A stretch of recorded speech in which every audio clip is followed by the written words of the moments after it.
سکتا ہے، میں نہیں کہہ سکتا، کب کی بات میں نہیں کہہ سکتا۔ وَإِنَّمَا أَنَا نَذِيرٌ مُبِينٌ، میرا کام تو یہ ہے کہ تمہیں یہ وارن کرتا جاؤں کہ غلط قدم اٹھا رہے ہو تباہ ہو جاؤ گے، جس راستے کے اوپر چل رہے ہو یہ تمہارے گاؤں کی طرف نہیں جا رہا، میرا کام یہ بتانا ہے۔ یہ کب ہوتا ہے؟ یہی چیز، کئی قومیں ہیں جن کو صدیاں لگ جاتی ہیں ان کی غلط روش کے نتائج میں سے تباہیاں آنے میں، کئی ایسے جرائم ہوتے ہیں جن کے نتائج فوری سامنے آ جاتے ہیں، کئی بیماریاں ایسی ہوتی ہیں، ہارٹ فیل ہوتا ہے تو 1 سیکنڈ کے اندر موت آ جاتی ہے، کئی بیماریاں ہیں وہ سالوں کا، شوگر ہوتی ہے تو اس کے لیے کنٹرول کیے جاؤ، سال تک لگا جاتا ہے انسان۔ اب جو کوئی پوچھے یہ کہ صاحب کب موت ہو جائے گی اس میں، تو یہ کوئی بھی نہیں بتا سکتا۔ کہا اتنی سی بات میں تمہیں بتا دیتا ہوں جو وار میں تمہیں کر رہا ہوں،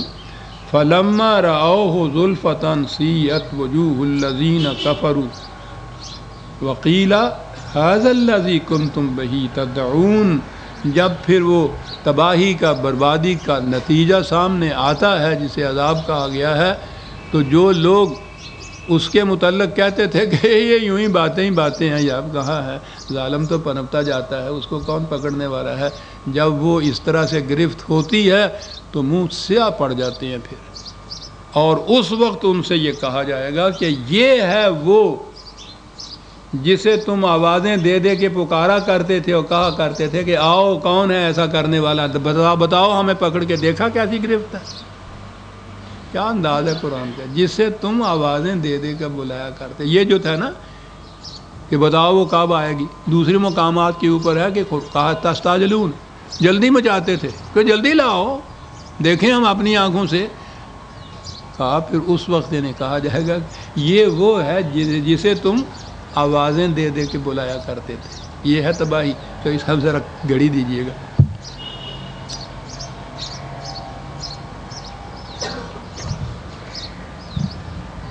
نظر بھی کوئی آتا ہے کہاں سے؟ 9:45 سے میں بتا دوں گا، 9:45 ٹھیک ہے۔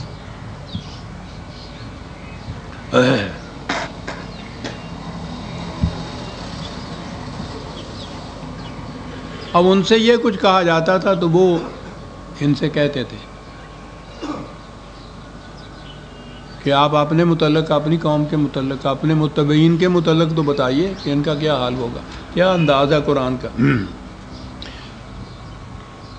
قُلْ أَرَأَيْتُمْ إِنْ أَهْلَكَنِيَ اللَّهُ وَمَن مَّعِيَ أَوْ رَحِمَنَا، کہا اسے چھوڑو تم کہ ہمارا کیا حال ہوگا، ہم گرفت میں آئیں گے یا ہم پہ رحمت ہو جائے گی خدا کی، ہماری بات چھوڑو، یا جس سے بھی کوئی بات آپ کہیں، کوئی نصیحت کی بات، یا یہ کہیے کہ تمہاری یہ غلطیاں ایسے نتائج پیدا کریں گی، وہ یہ نہیں کہتا کہ میں دیکھ لوں کہ واقعی یہ غلط ہے جو میں کر رہا ہوں، اس کا واقعی نتیجہ غلط نکلے گا، وہ فوراً لپٹ کے آتا ہے۔ رد عمل یہ ہوتا ہے کہ تم اپنی گل سنا، ہاں تو نہیں ہے کچھ کرنا، یہ رد عمل ہوتا ہے۔ وہ کہا اسے چھوڑو کہ ہمارے ساتھ کیا ہوگا، سوچو کہ تمہارے ساتھ کیا ہوگا، ہم تو تمہاری بات کر رہے ہیں، جو تم سے کہا جا رہا ہے وہ صحیح ہے یا نہیں، سوچو اس کو جو ہم کہہ رہے ہیں۔ أَفَمَن يُجِيرُ الْكَافِرِينَ مِنْ عَذَابٍ أَلِيمٍ، سوچو یہ کہ جو ان قوانین کی صداقت سے انکار کرتے ہیں، جب ان کے نتائج غلط روش کے سامنے آئیں گے تو سوچو یہ کہ وہ کون ہے جو تمہیں بچا لے گا اس سے۔ یہ کہہ کے مطمئن نہ ہو جاؤ ہم سے، یہ کہہ کے کہ تم اپنی بتاؤ کہ تمہارے ساتھ کیا ہوگا، وہ ہم سمجھ لیں گے کہ ہمارے ساتھ کیا ہوگا۔ کتنا عجیب انداز ہے قرآن کا، وہ بحث میں نہیں الجھتا، مناظرے نہیں کرتا اس کے بعد کہ شروع ہو جائے، وہ کہتا ہے کہ ہماری تو چھوڑ دیجیے، تم سے جو کہا جا رہا ہے اس کے اوپر غور کرو کہ وہ صحیح ہے یا نہیں، اور اگر وہ صحیح ہے تو اس کا انجام، تمہارا انجام کیا ہوگا تم اپنے متعلق سوچو، ہماری بات چھوڑ دو۔ جہاں تک ہمارا تعلق ہے، قل هو الرحمن آمنا بہ وعلیہ توکلنا، ہماری سنتے، ہم تو اس خدائے رحمان پر ایمان لاتے ہیں۔ اس پر ایمان لانے کے معنی یہ ہیں کہ ہم نے یہ مان لیا کہ اس کے قوانین، اس کی رہنمائی، اس کی ہدایات برحق ہیں، صداقت پر مبنی ہیں، وہ جیسا کہتا ہے ویسا ہو کے رہے گا، ہمیں یقین ہے ان چیزوں کے اوپر۔ ایمان کے یہ معنی ہوتے ہیں، ورنہ یہ نہیں کہ میں خدا کو مانتا ہوں دوسرا نہیں مانتا، فرق کیا پڑتا ہے؟ خدا نے جو کچھ ارشاد فرمایا ہے مجھے اس کی حقانیت اور صداقت پر یقین ہے کہ وہ ایسا ہوگا۔ وعلیہ توکلنا، اور ہمارا اعتماد اور بھروسہ بھی اسی کی بتائے ہوئے قوانین کے اوپر ہے۔ اس کی غلط روش سے تباہی آتی ہے، اور اس کے بعد اس سے بچنے کا جو طریقہ ہے جو اس نے بتایا ہے، ہمیں اس پہ بھی اعتماد ہے کہ ویسا کریں گے تو بچ جائیں گے۔ یہ ہے ہماری بات جو پوچھتے ہو ہم سے کہ تم بتاؤ تمہارا کیا ہوگا، کہنے لگے ہم تو یہ کرنے والے ہیں۔ جن کی یہ کیفیت ہو ان کو کس قسم کا ڈر ہو سکتا ہے؟ صداقت پر ایمان اور اس کی نصرت کے اوپر اعتماد،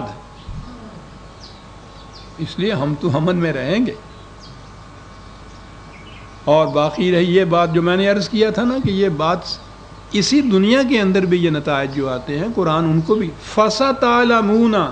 مَنْ هُوَ فِي ضَلَالٍ مُبِينٍ، تم جلدی جان لو گے، یہ بات تمہارے علم میں آ جائے گی، جلدی آ جائے گی۔ تعلمون، یہ بائی بائی بھی جسے انگریزی میں کہتے ہیں نا، وہ بھی چیز ہو جاتی ہے کہ بتدریج یہ بات غور کرو گے تو سمجھ میں آ جائے گی کہ غلط قدم اٹھ رہا تھا اور اس کے نتیجے غلط پیدا ہو رہے تھے، یوں بھی آ جائے گا۔ لیکن بہرحال سوف تعلمون، فستعلمون، یہی نظر آ جائے گا کہ کون گمراہی میں تھا، کون صحیح حالت میں تھا۔ یہی سامنے آئے تو کچھ فائدہ بھی اس کا ہونا کہ اصلاح کر سکتا ہے، پھر انسان بچ بھی سکتا ہے۔ لیکن اگر ایسا وقت ہو کہ اس میں اس کی گنجائش ہی نہ ہو پھر کہ اصلاح بھی کی جا سکتی ہے، تو پھر اس کے بعد اس کی سمجھ میں آیا بھی تو کیا آیا پھر؟ سوف فستعلمون، سوف تعلمون، یہی معلوم ہو جائے گا۔ قل ارأیتم، پھر وہی بات آ گئی، قل ارأیتم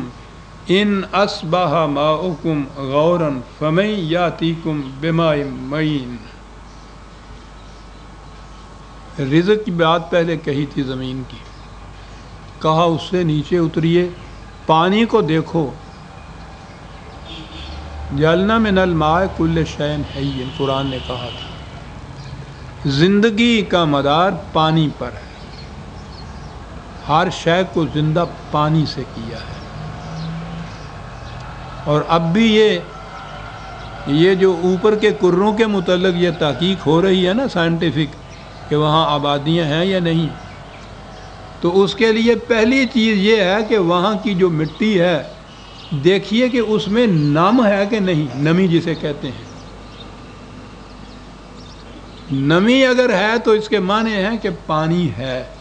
اور جو پانی ہے تو پھر امکان ہے اس چیز کا کہ زندگی ہوگی۔ 1300 سال پہلے قرآن کا بتانے والا کہہ رہا ہے کہ جہاں پانی ہوگا وہاں زندگی ہوگی۔ صحراؤں میں بھی جہاں دور دور تک پانی نہیں ہوتا، کہیں کوا اڑتا ہوا نظر آ جائے تو وہ پہچانتے ہیں کہ ہاں یہاں کہیں ہے پانی،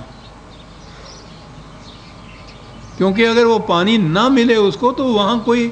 جینے والی شے جو ہے، کوئی لیونگ جس کو آپ کہتے ہیں، وہ ہو ہی نہیں سکتی۔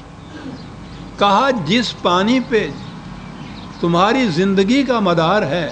اور پھر وہ اولی مخاطب تو وہ عرب تھے